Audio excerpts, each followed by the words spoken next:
Sa nakaraang video, nagkita sina Ethel Brias at ang Pope. Sa isang tusong pagbati, binati ni Pope Irenesha si Ethel Brias at nagtanong kung dapat ba siyang tawagin ngayong Officer Ethel Brias. Hindi natuwa si Ethel Brias at tinanong kung bakit dumalaw ang Santo Papa, sabay banggit na hindi naman para sa mahal na hari siya naglilingkod, kundi para sa iba. Tumawa si Irenesha, inaming matalim ang pananalita ni Ethel Brias, at sinabi na gusto lang niyang kumustahin ang hero ng imperyo. Sinagot ni Ethel Brias na hindi pa kailanman nakilala ni Miss Juan si Pope Irenesha, kaya't ang sinasabi nitong pag-aalala ay kaduda-duda. Tinapos na ni Ethel Brias ang usapan at sinubukang umalis, pero pinigilan siya ni Urania at humiling ng ilang sandali, sabay bigay ng pahiwatig na ang tunay niyang sadya ay si Ethel Brias mismo. Pagkatapos ng pag-uusap, napaisip si Ethel Brias sa naging alok ni Urania at saka inahinalang timing ng pagbisita nito. Naramdaman niyang may mas malalim na motibo ang Santo Papa. Habang nagmumuni-muni, napansin niyang may selebrasyon para sa pagbabalik ng Diana Silver Deer Raid Squad sa lungsod ng Niit, isang lungsod ng mga mercenary kung saan karamihan sa populasyon ay kabilang sa mga raid squad. Alam ni Ethel Brias na nagtatago sa lungsod ang sinaunang halimaw na kilala bilang The Swallow, at determinado siyang alisin ang banta nito sa hinaharap. Napagtanto niyang kailangan niya ng mas maraming impormasyon at dapat niyang gamitin ang isang mapanganib na paraan para makamit ang layunin. Habang nag-iisip, lumapit sa kanya si Storman at iniulat na handa na ang lahat at hinihintay na lang ang kanyang utos. Nagpasalamat si Ethel Brias, at dumating din ang Third Eye na nagsabing handa na rin sila. Tinanong ng Third Eye kung ano ang plano ni Ethel Brias sa paghahanap sa Demon King na pinaniniwalaang nagtatago sa lungsod. Ipinaliwanag ni Ethel Brias na bilang isang ordinaryong tao, wala siyang espesyal na paraan para gawin iyon. Nagulat ang Third Eye at humiling ng dagdag na detalye. Sinabi ni Ethel Brias na may isa pang tao na mas desperado pa sa kanila sa paghahanap sa Demon King, at balak niyang gamitin ito sa kanilang pabor. Tinanong niya si Storman kung gaano pa katagal bago dumating ang hero. Sumagot si Storman na may natitirang 78 minuto. Napagpasyahan ni Ethel Brias na simulan na ang operasyon, at iniutos na ito'y isagawa na. Habang gumagalaw ang kanilang grupo, nagmuni-muni si Ethel Brias tungkol sa kakayahan ng Demon King na tumawag ng iba pang Demon King, at naniniwalang magdadala ito sa kanila kay Mel's, at sa huli, kay Swallow. Binigyan niya ng pahiwatig ang mga kasamahan na isang bihirang pangyayari ang kanilang masisilayan. Sa kabilang dako, masaya ang Diana Silver Deer Raid Squad habang nagiinuman at nagkukwentuhan sa isang pub, ipinagdiriwang ang kanilang matagumpay na misyon. Isang miyembro ang nagbanggit sa panganib na hinarap nila sa dungeon at nagpapasalamat na walang sinuman ang nasawi. Sa gitna ng kasayahan, nagpaalam si Virtus, isa pang miyembro, na lalabas muna saglit. Habang nasa labas, nakaramdam siya ng hilo at nagsisi sa dami ng nainom. Bigla siyang nakarinig ng kaguluhan malapit sa kanya. Inakala niyang may ibang nolising rin. Nang lapitan niya ito, agad niyang tinakpan ang ilong dahil sa mabahong amoy. Laking gulat niya nang makita ang isang halimaw na kinakain ng isang tao. Nagulat si Virtus, bumunot ng espada, at hindi makapaniwala kung paano nakapasok ang halimaw sa lungsod. Sumugod ang halimaw sa kanya, at kahit pinilit niyang depensahan ang sarili, napansin niyang masyadong malakas ang halimaw, nabiyak ang kanyang espada sa lakas ng suntok nito. Habang iniisip niya kung paano lalaban, napansin niyang papalapit ang marami pang halimaw, at napatulala siya sa takot sa biglang sakunang kinakaharap. Nagkagulo ang buong lungsod dahil sa biglaang pag-atake ng mga halimaw. Galit at naguguluhan ang master ng Mage Tower, tinanong niya kung anong klaseng utos ang ibinigay para sa ganitong kapahamakan. Sinabi niya na kahit isa siyang officer ng imperyo, masyado itong labis at nakakabahala. Binalaan siya ng Third Eye na maghinay-hinay sa pananalita. Napaisip ang Tower Master sa malulupit na eksperimento ng alchemy na pinamunuan ng Third Eye at na-realize niyang hindi niya naisip kung gaano kalawak ang sakunang maaaring idulot ng mga ito. Hindi kalayuan, kalmado lang na nakaupo si Ethel Brias at sinabing hindi naman lubusang mawawasak ang lungsod. Naguluhan ang Tower Master at humingi ng paliwanag, pero bago pa man makasagot si Ethel Brias, narinig nila ang pagbagsak ng isang gusali. Tumayo si Ethel Brias at sinabi na dumating na ang isang makapangyarihang nilalang. Nang makita ng Tower Master ang dambuhalang homunculus na nagwawala sa mga lansangan, nataranta siya at tinanong si Ethelbreus kung totoo nga bang mananatiling buo ang lungsod. Nag-aalala siya sa kaligtasan ng mga mamamayan at nagsimulang maghinala na baka bahagi talaga ito ng mas malawak na plano. Kalmadong sumagot si Ethelbreus na ang kaguluhan ay isa lamang munting sakripisyo. Habang nagmamasid, iniisip niyang ang sinaunang halimaw na kilala bilang Swallow ay hindi talaga layong wasakin ang buong lungsod ng Niit. Sa halip, ang pagpipigil nitong maghasik ng higit pang pinsala ay nagpapahiwatig ng ibang layunin, marahil ay upang harapin ang homunculus na ngayon ay banta sa lungsod. Habang pinapanood ng Tower Master ang kaguluhan, unti-unti niyang napagtatanto ang lalim ng kabaliwan ni Ethelbreus. Inisip niyang tuluyan ng nasaroon ng bait si Ethel para makakita ng kagandahan sa pagdurusa at sakripisyo ng mga mamamayan para sa ikauunlad ng imperyo. Samantala, sa isang kagubatan, namangha si Mels sa laki ng isang puno. Inihalin tulad ito sa kilalang Graphia Forest at napansin ang edad nito. Si Swallow, halatang pagod, ay nagpahayag ng kagustuhang magpahinga matapos nilang makumplito ang pagre-recruit ng mga halimaw. Nagbiro si Rene na sumang-ayon, at sinabing panahon na rin para magpahinga. Bigla namang tumahol si Tuons, na nagpaalerto kay Mels na tila may kakaiba. Isang malakas na hangin ang hamampas sa paligid, at napansin nilang nagliliyab ang lungsod. Napasigaw si Swallow sa kaba, inalala agad ang kama niya. Pinakalma siya ni Rene, sabay alok ng kanyang kondangan bilang pahingahan. Habang lumalala ang kaguluhan, naramdaman ni Mels ang isang malakas na enerhiya ng demonyo at napaisip kung kay Marmolia ito. Pero para kay Swallow, isa lang itong hanggal na nilalang na nagkakalat ng mana. Ipinahayag ni Mels ang kagustuhang imbestigahan ang nangyayari, at humingi ng permiso na makaalis sandali upang silipin ang sitwasyon. Samantala sa lungsod, lubusang kaguluhan na ang nangyayari habang sinasalakay ng mga halimaw ang mga sibilyan. Mabilis na rumispan si Bartius, miyembro ng Diana Silver Deer Raid Squad, at matagumpay na pinatay ang isang halimaw na muntik nang umatake sa isang sibilyan. Agad niyang inutusan ang tao na tumakbo at magtago, at nakatanggap ng taos-pusong pasasalamat bago ito tumakas. Paglingon niya, nasaksihan niya ang bangungot sa lungsod, napakaraming nakakatakot na halimaw ang gumagala at umaatake sa mga tao. Gulat na napasigaw si Virtues sa dami ng mga nilalang. Sa gitna ng kaguluhan, lumapit sa kanya ang isang miyembro ng Ursus Red Lion Raid Force, nagpapasalamat sa kanyang tulong at tinanong kung miyembro ba siya ng raid. Nakilala ni Virtues ang Ursus Red Lion bilang isang prestihiyosong A-class raid force na binubuo ng mga elite. Napagtanto niyang magiging mahalaga ang presensya nila sa krisis na ito. Sinabi ng Red Lion member na nalinis na nila ang paligid at tinanong kung may alam si Virtues tungkol sa mga halimaw. Aminado si Virtues na kakaunti lang ang alam niya, maliban sa tila artificial ang mga ito. Napansin din niyang iba ang mga ito kumpara sa homunculus na kilala bilang Zephyr. Itinuro niya ang isang napakalaking halimaw at sinabing iyon marahil ang sentro ng kaguluhan. Kinumpirma ito ng Red Lion member at sinabing doon rin sila patungo.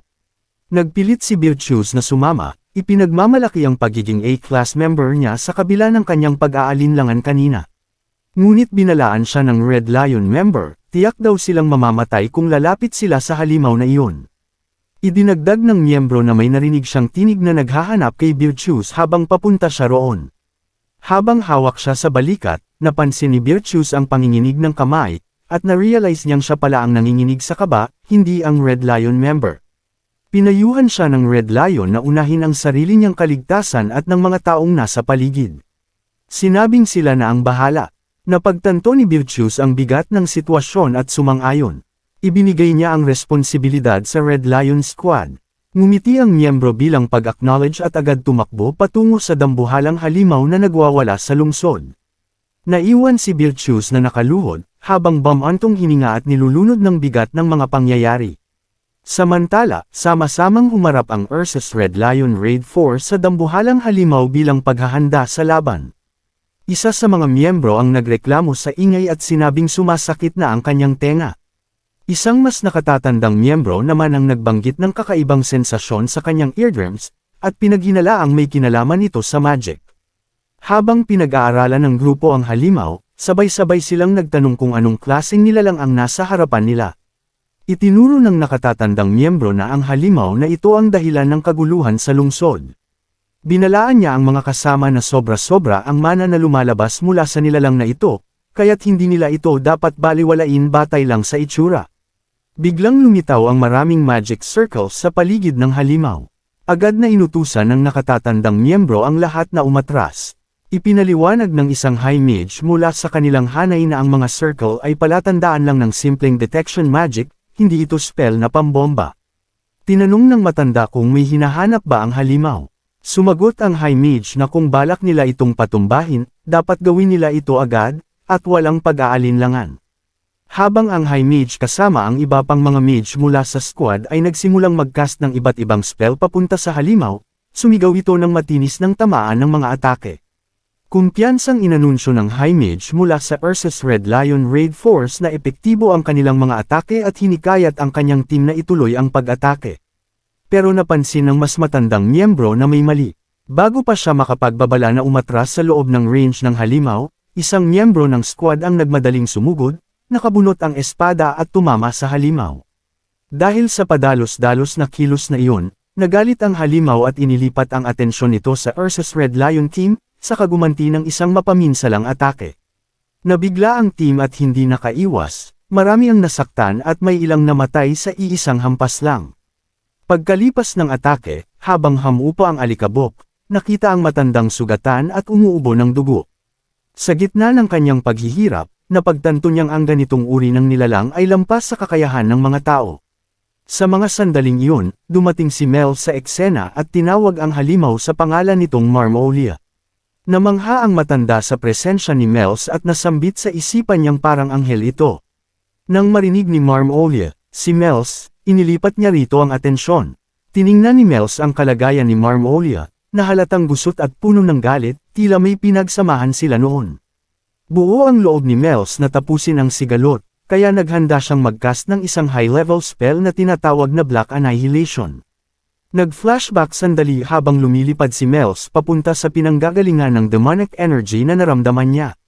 Inalala niya ang mga nangyari pagkatapos ng Judica incident, at inisip na wala na sanang rason para manatili si Marmolia sa nit matapos ang nangyari sa kanya. Pero hindi siya nagkamali, ang demonic energy na iyon ay kay Marmolia nga.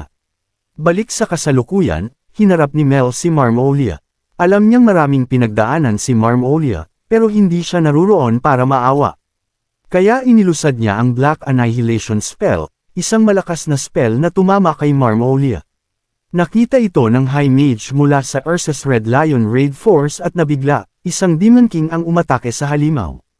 Tinanong niya kung bakit papatayin ng Demon King ang halimaw, pero napansin niyang hindi interesado si Mel sa kanila, kaya iminungkahi niyang umatras sila, wala silang laban. Habang nakikipaglaban si Mels, nagsimula siyang magduda kung sapat ang lakas ng kanyang spell. Naalala niyang hindi man lang nakaabante ang A-Class Raid members laban kay Marmolia, kaya malamang kulang pa rin ang lakas niya. Bigla, gumalaw ang katawan ng halimaw, napansin ng High Mage na nagbabago ang uri ng mana na lumalabas dito. Sa gulat nila, lumabas si Marmolia mula sa loob ng katawan ng halimaw, gamit ang anyo niyang homunculus.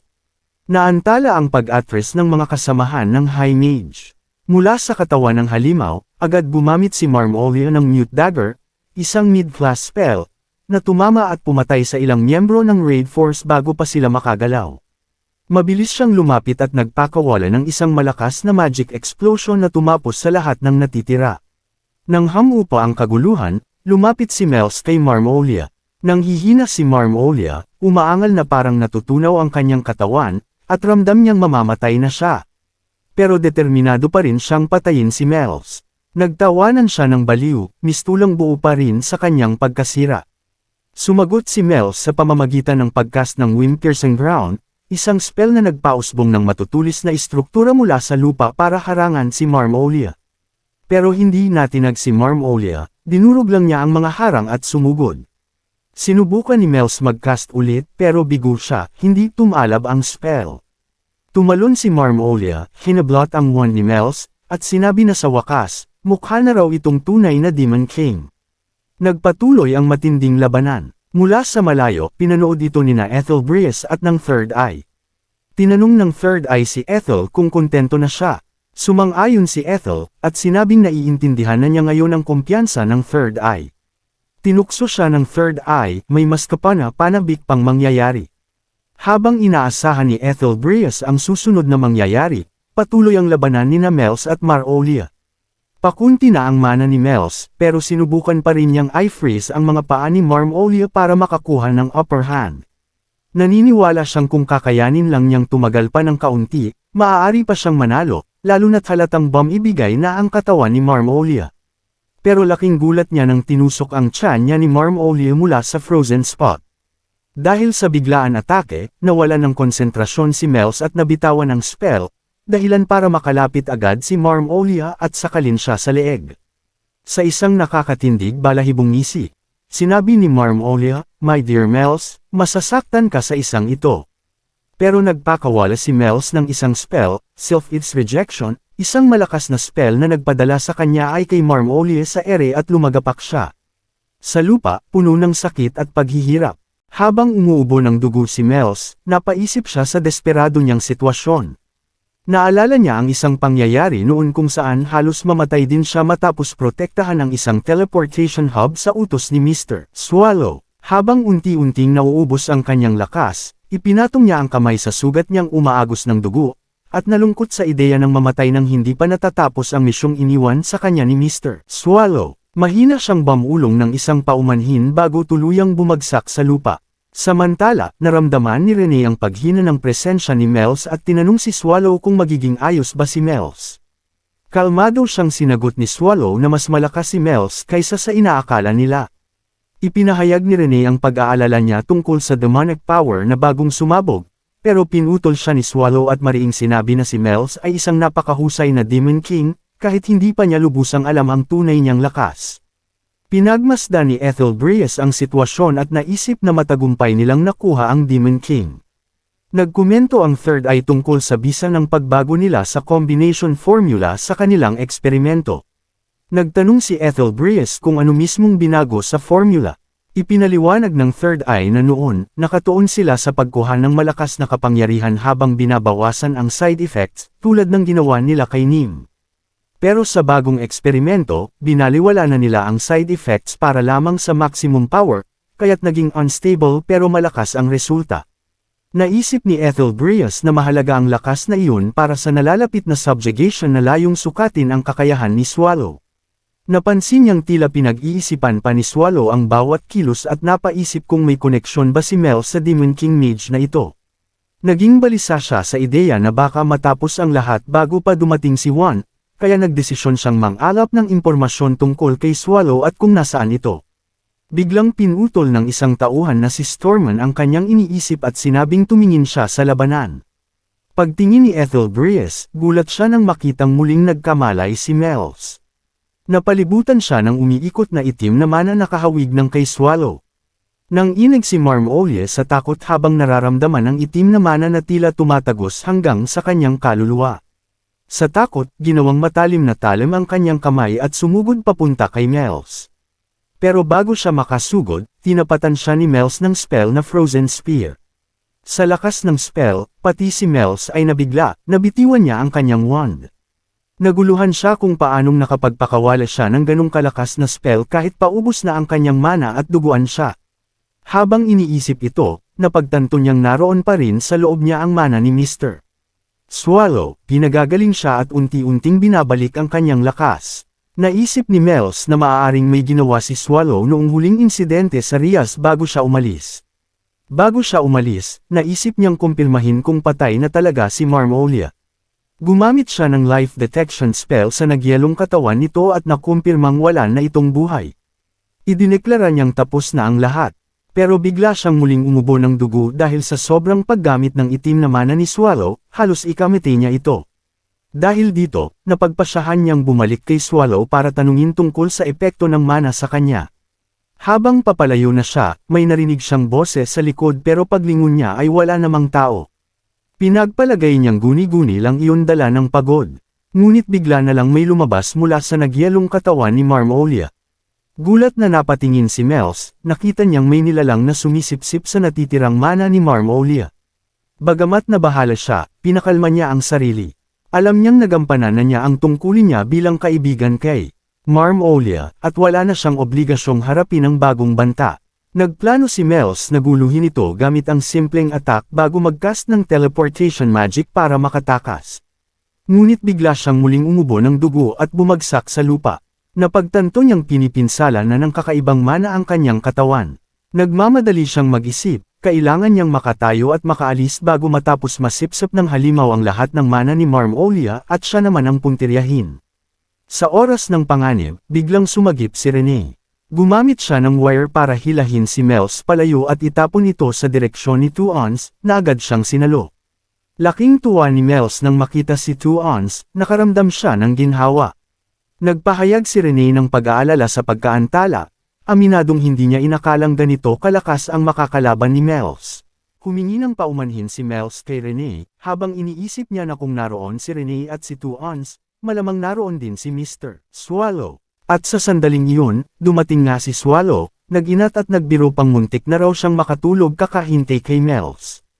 Paglingon kay Rene, tinanong niya kung paano ginawa ang wire maneuver at kung kaya niya rin bang gawin iyon. Binalaan siya ni Rene, kapag baguhan, baka makasama pa kaysa makatulong. Pero naniniwala raw siya sa kakayahan ni Swallow. Dahil dito, medyo kinakabahan si Swallow na subukan ito at inilipat na lang ang atensyon sa halimaw. Napansin niyang lumalaki pa ito, kaya napabuntong hininga siya at sinabing nakakainis na. Ipinahayag ni Rene ang intensyon niyang tapusin agad ang laban, pero pinigilan siya ni Swallow. Sa seryosong tono, sinabi niyang siya na ang bahala sa halimaw. Maraming salamat sa panunood. Kung nagustuhan mo ang video, huwag kalimutang mag-like, mag-subscribe, at i-click ang bell icon para updated ka sa mga bagong kwento.